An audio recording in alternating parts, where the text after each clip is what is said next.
that you are dreaming, that you're willing to be committed to enough to see it happen. You'd be shocked how many people sitting out there who can really sing, but they're unwilling to make the commitment, to make the rehearsals and do what it takes to be up front. And so they sit there on their talent and they won't do for God what they are asking God to do for them. And they wonder why their prayers are not answered. Y'all don't want to hear real truth. You want to hear fairy tale Hollywood shake and bake stuff. But in reality, it's a commitment.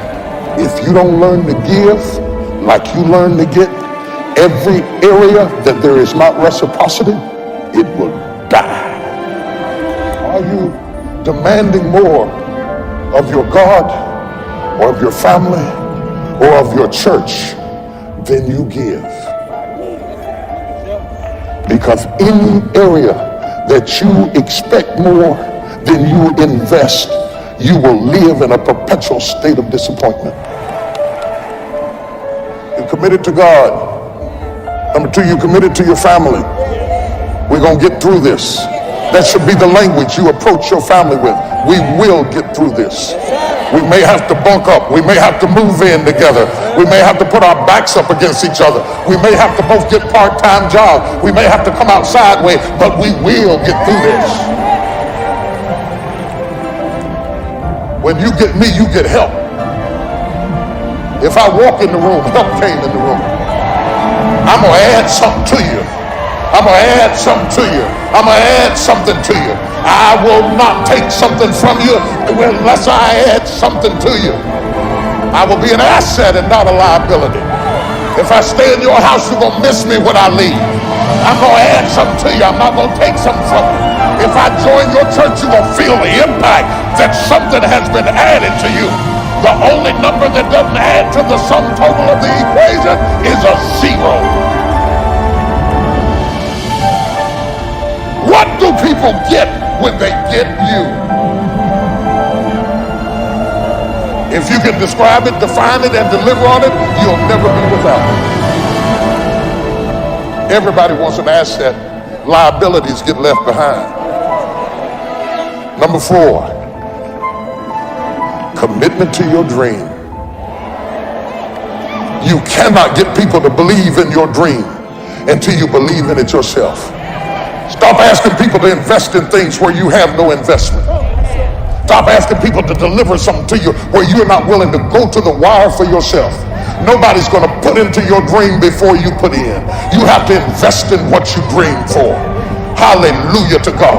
You're throwing pennies in the wishing well of life, wanting to receive on credit something that you're not willing to pay for. You must be committed to your dream. Oh, hallelujah. I'm scared to talk about it because I believe it so bad. You ought to see my toes are dancing in my shoes.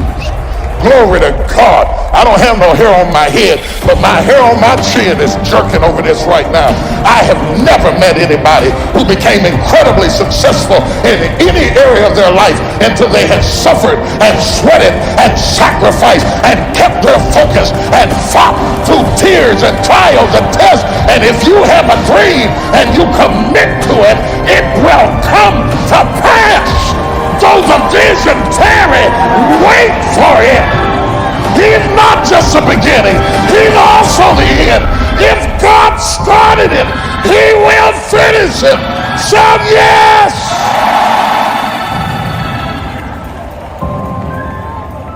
Committed to your dream. Yes, committed to your dream. Anybody can dream it, but you'll never see it until you're willing to be committed to it. I was telling somebody the other day, when I didn't have anything, church didn't have any members, I'd get off work, working at Carbide, and drive up the roads and work on the church till I had to turn around and go back to work. We worked when we didn't have food. We worked when we didn't have lights. I was putting my whole check in the offering, all of it, trying to keep it going. When I finally got some staff, I went on the road preaching, And whatever I made on the road preaching, I brought it home to make the payroll of the staff. And sometimes I got them paid and couldn't pay me. Commitments. Looked like a fool. Didn't have any clothes. Suits was falling off me. Lining wore out my clothes.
Sent them to the cleaners, had to wash my suit in the washing machine.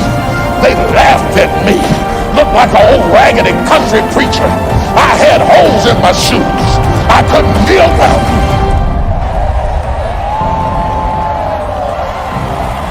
I couldn't kneel down and pray because if I knelt down to pray, they would see holes in my shoes. They laughed at me. They said that boy's lost his mind. He'll never be nothing. He stutters. He's got a lisp when he speaks. He'll never be a preacher. I don't care what you say. If you are committed to what you believe, you'll never bring down somebody who is committed.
Because somebody who has really been committed has been down before they ever got up. Before we continue, help us by smashing that YouTube like button. Subscribe to this channel so you won't miss any motivational videos that can keep you inspired. Subscribe now with the red subscribe button below.